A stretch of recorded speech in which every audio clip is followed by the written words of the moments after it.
I say it. They have the Texans and the Titans to finish the season, but Trevor Lawrence is the most exciting part of this. Trevor Lawrence was an unbelievable college player. We were talking about him being an NFL player when he was a freshman in college, and now we are getting to see the emergence of Trevor Lawrence, which is very, very exciting. He has had the largest increase in passer rating in the NFL this season, so I'm going to put the Jacksonville Jaguars at 9. It's Number about damn 8. time. Number 8, Chargers. All right, now I'm going to say nice things about the Los Angeles Chargers because Chargers fans think I hate them. I don't know why. All I ever said was that Tua was better, and at that point in the season he was. And I said that Patrick Mahomes is a better all-time quarterback than Justin Herbert, which apparently is controversial. Whatever. I stand on that. Not on the Tua part, but definitely on the Patrick Mahomes part. Regardless, they clinched a playoff berth. Justin Herbert is going to play in the playoffs, which is very exciting for all of us as NFL fans. We get to see a young emerging star in the postseason in games that matter. They have improved every single year, which is also exciting. They have held opponents under 20 points in 3 straight games. That's important. We know Justin Herbert is great. We know the potential that he has.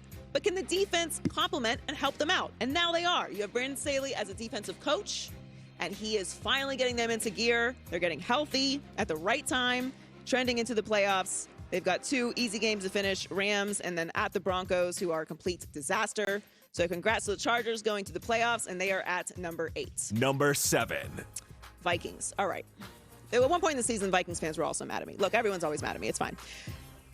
They're a weird team. But look, I kind of got to respect what they're doing. And part of the reason why I am very, very afraid of the Minnesota Vikings is they got that dude. That dude right there. That is him. Justin Jefferson is him. I think we wore that out, but I'm still going to say it for this particular purpose. He is so bleeping unbelievable. He's unbelievable. He is indescribable to me to watch. He is so good. And the fact that he is on the field will complement everything else that's going on. He's just incredible. I have to take them seriously. They have an 8-1 record at home this season. The only losses came to the Eagles, Cowboys, and Lions, which are all good teams. They're weird. They have a +2 point differential. Like it's the worst point differential with any team with 12+ wins through week 16. It's really strange. +5, not +2. It's strange. They're weird. But they win. Kirk Cousins, this reputation of blowing games, and then he comes back in the greatest comeback in history, and they've got Justin Jefferson. So I gotta respect him. Number 6. Number 6. Cowboys. All right, Cowboys. Cowboys are a good team. Still the Cowboys. We're still in the middle of the cycle. You don't know about the cycle. I'll explain the cycle to you off air. Okay. We're in the Weed and Boys part of the cycle. We're moving into the playoffs now. Number 1 scoring offense since Dak returned from injury. Defense is unbelievable. I think they have the defensive player of the year in Micah Parsons. They've been consistent all season long. Their defense has. They're 5-1 against teams with a winning record. That's the best in the NFL this season. They just had a nice win against the division rivals in the Eagles. If Dak doesn't turn the ball over at a high rate, they're in every single game, and the way that they can run the ball, they are extremely, extremely dangerous. The defense is going to get takeaways, and they're a team you have to take seriously in the regular season. I don't know. We'll see how it goes in the postseason, Dallas. I need to be convinced. I'm sorry. I've watched this for 26 years. I need to be convinced. Whatever. I'll be last to the bandwagon, but they are number 6. They are a great team this year. And put some respect on Mike McCarthy's name. I've been on this Mike McCarthy thing for a while. He's not great situationally, but you can't talk about how good the Cowboys have been and not give the head coach some credit. It doesn't work that way. He's done a really nice job with this team. He has put together a great staff. They're playing well. Give him some credit. Number 5. The Cincinnati Bengals. We didn't know what they were going to be at the beginning of the season. They look terrible. Bad, as Shady would say. Bad. But they are on a 7-game winning streak. That dude right there, Joe Burrow, that man. Mama, there goes that man. 2nd leading passer in the NFL this season, over 4,000 yards behind only Mahomes. He's in the MVP conversation.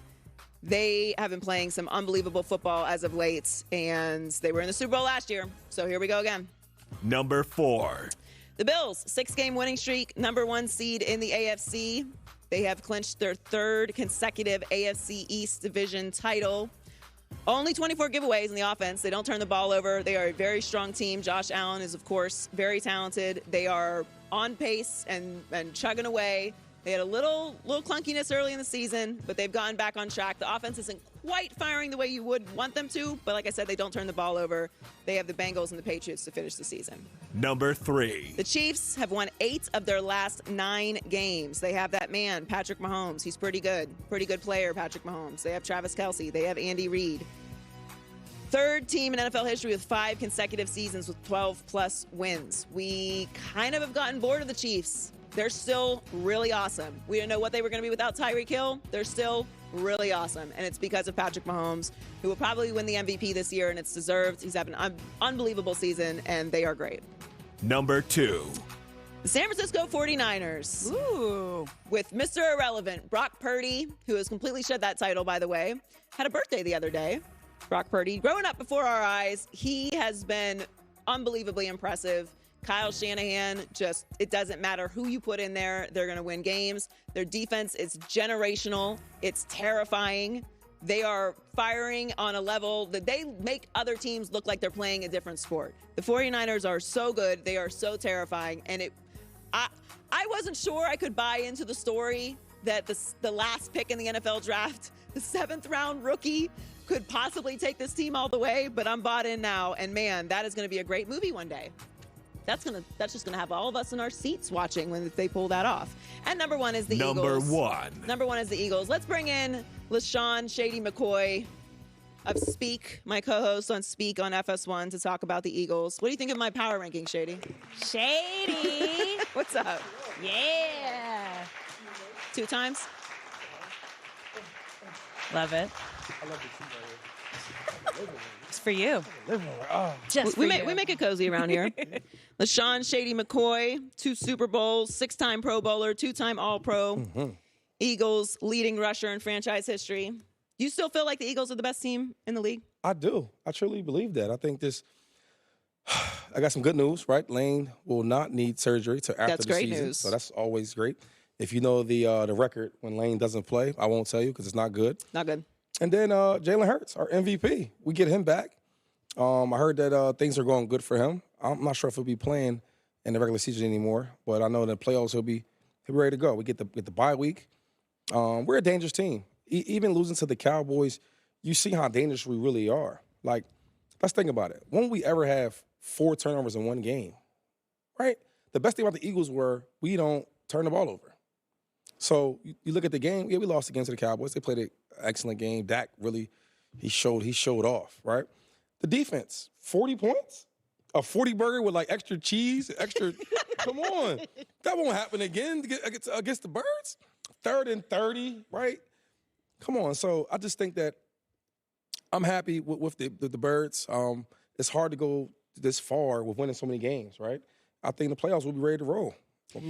So, well, I mean, if Jalen Hurts doesn't finish the season out, he's not going to win the MVP. Patrick Mahomes will win the MVP, which he will, which he deserves. Well, yeah, Patrick Mahomes that's my boy too. He's had an MVP level season. Yes, he has. I think that Jalen Hurts has also had an MVP level season, but I don't think he should win the MVP if he doesn't finish the season out. Right. Do you feel comfortable with him sitting for the rest of the season? Is it like a health thing, or you just want to make sure that he's 100% healthy going into the postseason? You know what? It's hard to get 100% this late in the season. Right. But I think it's great if you can get there, right? And we're talking about our best player, right? At least playing. So, yeah, I think I'm not against sitting him for the whole year. And then having a fresh start in the playoffs, they'll be practicing. They'll be getting the timing together.